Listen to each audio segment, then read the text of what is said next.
Very good evening to all of you. Now I am going to take mock interview of one of my student for personal assistant interview. All the best for you guys because interview is on 9th of February on Sunday. So best of luck for all PA and SPA student of Super 50 and apart from Super 50 also. My number is 7503235358 if you want mock interview for PA SPA and they will declare the JJ date soon. Start from may I come in, sir, beta? May I come in, sir? Yes, please come. Good evening, sir. Yeah, very good evening, beta. Please have a seat. Thank you, sir. Okay. Mehak, first of all, tell me what is the meaning of your name? Sir, the meaning of my name is fragrance, aura, or order. Okay, briefly introduce yourself. First of all, thank you for giving me this opportunity to introduce myself. I am Mehak Nagpal. I am a resident of Delhi. I am a single child, and my father and mother both are teachers. Okay. I have completed my graduation in BCom from Jesus and Mary College, Delhi University in 2023, and I had also completed my stenographer course from ITI Jail Road, and right now I am pursuing MBA in HR and Finance from Bharati Vidyapeeth. Apart from this, my keen interest is in playing badminton and listening to motivational songs in my leisure time. That's all about myself. Thank you. Okay, you are quite young, and when you thought to prepare regarding these exams, because currently you are in means you are a BCom graduate, and there Yes, you sir. are preparing for MBA in finance. HR is major and finance is minor. Yes, sir. Okay, okay. So when you thought to prepare regarding this exam, sir जब मैं अपनी graduation कर रही थी उस time पे मेरे mind में आया था कि मुझे गवर्नमेंट सिविल एग्जाम्स के लिए प्रिपेयरिंग करनी है तो मेरा उस टाइम पे आया था एंड आफ्टर दैट मैंने इस पे सर्च किया काफ़ी देखा रिसर्च करके तो मुझे इसमें इंटरेस्ट था तो उसके बाद से मैंने इसकी प्रिपेयरिंग स्टार्ट कर दी थी in my graduation time okay, tell me something about this job profile. आप इस जॉब प्रोफाइल के बारे में क्या जानते हो? हाँ जी सर मेनली पीए की जॉब प्रोफाइल में मेन वर्क ये होता है कि एज अ पीए और मेन ऑर्डर शीट मेंटेन करना होता है जिसके अंदर जो कोर्ट की प्रोसीडिंग्स हो रही हैं जो डिफेंडेंट आ रहे हैं या जो भी पटिशनर है उनसे रिलेटेड जितने भी डॉक्यूमेंट्स हैं उसको वहाँ पे हम मेंटेन करते हैं उनकी अटेंडेंस लिखते हैं कि कौन प्रेजेंट है कौन से केस का क्या अभी काम हो रहा है कैसे चल रहा है मेन वर्क ये होता है आफ्टर दैट जो भी मैटर हमें डिक्टेट किया जाता है थ्रू आर सीनियर्स और आर जजेस हम उसको लिखते हैं एंड ट्रांसक्रिप्ट करते हैं ओके, महक, आपने सुना होगा कि इसमें शॉर्ट हैंड की ज़रूरत पड़ती है और जैसा कि आपने अपने इंट्रोडक्शन में बताया कि आपने उससे रिलेटेड कुछ कोर्स भी किया है. यस सर क्या क्या किया है आपने? सर मैंने स्टेनोग्राफर का कोर्स किया है from ITI jail road okay, इसमें आपका जो ये कोर्स करा है इसमें आपने क्या क्या सीखा? सर इसमें हमें मेनली स्टेनोग्राफर से रिलेटेड चीज़ें बताई गई कि आपको फील्ड वर्क में कैसे काम करना है आपको पेशेंस रखनी है एंड आपको डिक्टेटर के साथ साथ लिखना है ताकि आप अच्छे से लिख पाएँ एंड मेनली आप कंसंट्रेशन से वर्क करें आप अपनी ग्रामेटिकल मिस्टेक्स ना करें पंक्चुएशन मार्क्स पे ध्यान रखें तो मेन चीज़ ये बताई जाती है और थोड़ा बहुत इसमें ये भी बताया जाता है कि आप जब प्रैक्टिकली वहाँ जा रहे हैं तो आपको कैसे ऑर्गेनाइजेशन के साथ और अपने कॉलीग के साथ कैसे मेंटेन रखना है एक healthy relationship steno particular steno के लिए आपका जैसे इस जॉब प्रोफाइल के लिए आपकी जो टाइपिंग स्पीड है वो क्या है और शॉर्ट हैंड की स्पीड क्या है? सर मेरी typing speed right now approx 50 words पर मिनट है और स्टेनोग्राफर की स्पीड मेरी 110 वर्ड्स पर मिनट है ओके, कुछ स्पेलिंग्स आप बताएं क्योंकि आपने डिक्टेशंस वगैरह की भी प्रैक्टिस करी होगी. What is the spelling of constitution? CONSTITUTION acknowledgement की spelling? ACKNOWLEDGEMENT subordinate? SOBORDINATE hearing? HEARING good, very good. Spellings वगैरह मिस्टेक्स ना हो या जो भी आपको काम दिए जाएं वो काम आप भली भांति करी, इनके लिए आप किस बातों का ध्यान रखेंगे अपने वर्किंग आवर्स में? सर मैं मेन ये वर्क ध्यान रखूंगी कि मैं अपने सीनियर्स को सुनूं कि कैसे काम किया जाता है, because as I am fresher right now तो मुझे इतना एक्सपीरियंस नहीं है। तो मैं मेनली अपना पहले सीनियर से नॉलेज लूंगी कि कैसे वर्क करना है, एंड उनसे पूछूंगी कि किस फील्ड में डिटेल में, खुद से भी रिसर्च करूंगी और मैं थ्रू नेट और यूट्यूब से देखूंगी कि कैसे वर्क होता है। और फिर मैं अपने कॉलीग से, अपने सीनियर से कोऑर्डिनेट करूंगी कि मैंने ये वर्क किया है, तो आप मुझे इसमें अगर कुछ एरर्स हैं, मिस्टेक्स हैं, तो आप उसके बारे में मुझे बताइए। Very good.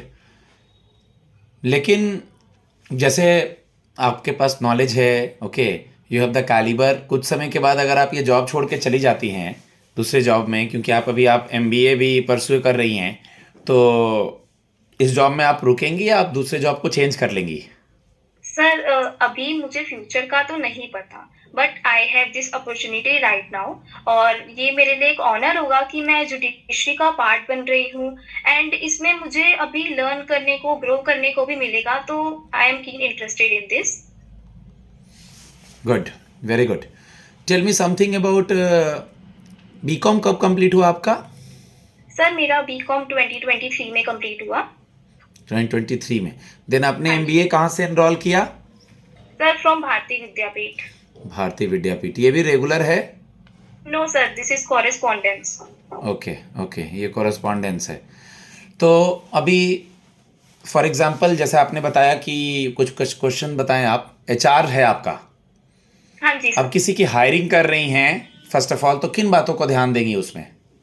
सर मेनली जब मैं हायर कर रही हूँ तो मुझे ये देखना है कि जो कैंडिडेट सामने है, क्या वो पर्टिकुलर जो स्किल्स हैं जॉब में, जो रिक्वायरमेंट है, क्या वो उसको फुलफिल कर रहा है, क्या उसके पास वो पर्टिकुलर स्किल्स हैं, उसके पास पर्टिकुलर वो नॉलेज है जो मेरे एज अ जॉब के लिए मेरे डिस्क्रिप्शन में स्पेशली मेंशन है, जो मैं उस एम्प्लॉय को लूँ।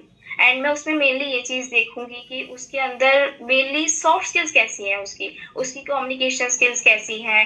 टेक्निकल स्किल्स तो देखी ही जाती हैं, बिकॉज अगर वो डिग्री लेकर आ रहे हैं तो टेक्निकल स्किल्स मेनली उनके पास होंगी, बट सॉफ्ट स्किल्स जो बच्चों के पास, मेनली कैंडिडेट्स के पास नहीं होता, तो मैं ये भी देखूंगी। और मेनली मैं ये चीज देखूंगी कि वो मेरे ऑर्गेनाइजेशन के लिए कैसे फ्रूटफुल रहेंगे।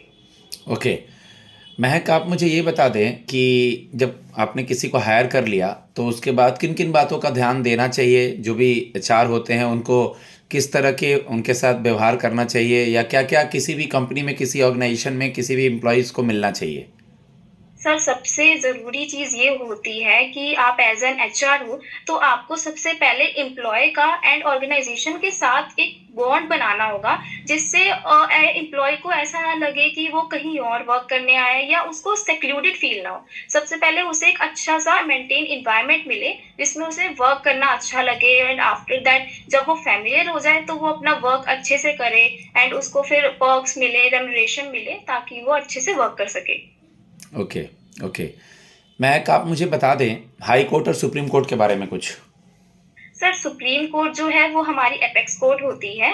मेनली इसे कहा जाता है कि ये हेड ऑफ द जुडिशरी है, जिससे हम कहें कि इनका जो भी ऑर्डर होता है, जो सुप्रीम कोर्ट ऑर्डर देगा, वो बाइंडेड होता है सारे कोर्ट्स के लिए, चाहे इरिस्पेक्टिव ऑफ सबऑर्डिनेट कोर्ट हो या कोई भी कोर्ट हो। जो डिसीजन ये देंगे वो डिसीजन बाइंड होगा।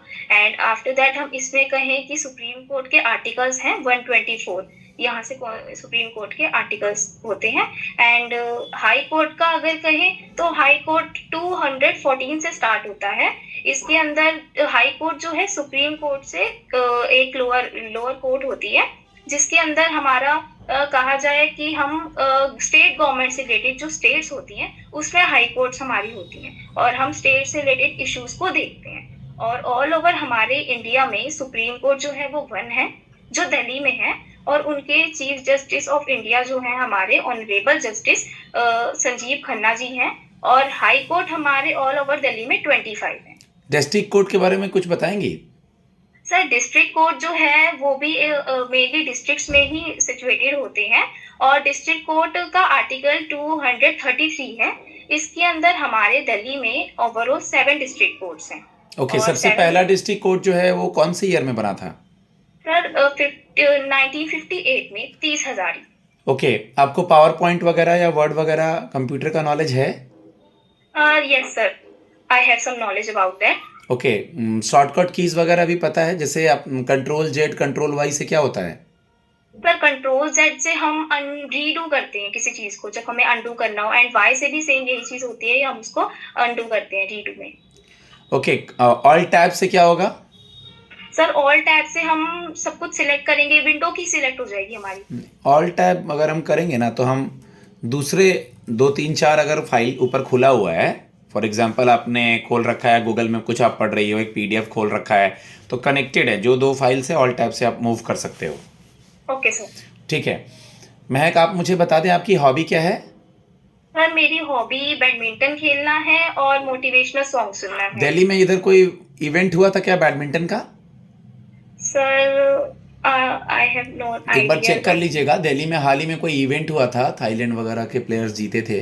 दिल्ली में कुछ ओके। इवेंट्स हुए थे रिसेंटली ही, जस्ट मुझे लगता है जनवरी लास्ट में या मीड में। ओके, बैडमिंटन का एक मेल और फीमेल प्लेयर का नाम पता है? Yes sir. बताएं। सर इंडियन हमारे जो प्रोमिनेंट जो एमिनेंट स्पोर्ट्स पर्सन है, फीमेल में पीवी सिंधु एंड साइना नेहवाल आती हैं, एंड मेल में लक्ष्य सेन है और चिराग शेट्टी हैं। ओके, And पापा क्या अगर करते हैं? Yes sir. पापा क्या करते हैं? सर पापा टीचर हैं। ओके, कॉमर्स की स्टूडेंट हैं आप, अभी बजट भी आया है। ओके, आपने सुना होगा कि अभी टैक्स से रिलेटेड यानी स्टैंडर्ड डिडक्शन 75,000 ये न्यूज़ में था। हाँ जी सर। क्या है बेटा ये? सर एक्चुअली अभी हमारी फाइनेंस मिनिस्टर श्रीमती निर्मला सीतारमन जी ने 1 फरवरी को ही बजट 2025 के लिए अनाउंस किया है। उसमें उन्होंने हम मिडिल क्लास पीपल के लिए थोड़ा रिलैक्सेशन दिया है। उसमें उन्होंने ये बताया है कि जिन लोगों की एनुअल इनकम 12 लाख है, उनको कोई टैक्स पे नहीं करना। एंड आफ्टर दैट अगर आपकी इनकम 12,75,000 भी है तो भी आपके पास ये एग्जेम्पशन है, आप रिडक्शन है कि आप ये नहीं दोगे। बट अगर इसके बाद इससे ज्यादा होगी तो ही आप टैक्स स्लैब के अकॉर्डिंग अपनी इनकम के अकॉर्डिंग टैक्स पे करेंगे। ओके, आप यंग हो अभी और आपको उतना एक्सपीरियंस नहीं है, तो इतना प्रेशर वाला काम या इतने देर का सिटिंग या डिस्ट्रिक्ट कोर्ट में सिविल और क्रिमिनल केसेस से रिलेटेड और भी कई चीज़ें देखी जाती हैं, उसको मैनेज कर लोगे आप? हाँ जी सर बिल्कुल, बिकॉज अभी जैसे मैं कहूँ हम कॉम्पिटिटिव एग्जाम्स की प्रिपेयरिंग करते हैं, तो उसमें हमें काफ़ी प्रेशर को हैंडल करने की हैबिट होती है, बिकॉज हम बहुत सारे सब्जेक्ट्स करते हैं। अब जैसे हम इसी एग्जाम की बात करें तो इसमें हम 3 टीयर्स निकाल के आए हैं। इसमें हमने तीनों अलग अलग पर्सपेक्टिव से एग्जाम्स दिए हैं और हमने सारे अभी तक क्लियर किए हैं, तो प्रेशर हैंडल इजीली हो जाता है इफ़ यू वांट, तो मैं इजीली कर सकती हूँ। ओके, लास्ट क्वेश्चन आपसे, आपके लाइफ का शॉर्ट टर्म और लॉन्ग टर्म गोल क्या है अगर हम आपको यहाँ सेलेक्ट कर लेते हैं तो? सर मेरा शॉर्ट टर्म गोल ये है कि जब मैं कोर्ट में सिलेक्ट हो जाती हूँ, तब मेरा मेन है कि मैं अपनी नॉलेज गैदर करूँ कि मुझे काम कैसे करना है, क्या करना है, ताकि जब भी मैं काम को करूँ तो वो बहुत एफिशिएंटली वर्क हो और मैं अच्छे से कर पाऊँ उस चीज़ को। और Okay. मेरा लॉन्ग टर्म गोल ये है कि मैं आगे इसी में ही अपना करियर बनाऊँ और ग्रोथ आगे मेरी प्रमोशन हो इसी में। मैं अपने स्टूडेंट्स को फीडबैक देता हूँ गाइस, और आप सब लोग को बेस्ट ऑफ लक पी और एसपीए के लिए। अभी भी किसी को मॉक इंटरव्यू चाहिए तो कल का टाइम है। ओके, आज का लेट इवनिंग है, आप लोग ये अगर मॉक देख रहे हैं तो एडमिन से को मैसेज करके अपना स्लॉट बुक कर सकते हैं। Okay, thanks a lot. जय मां सरस्वती।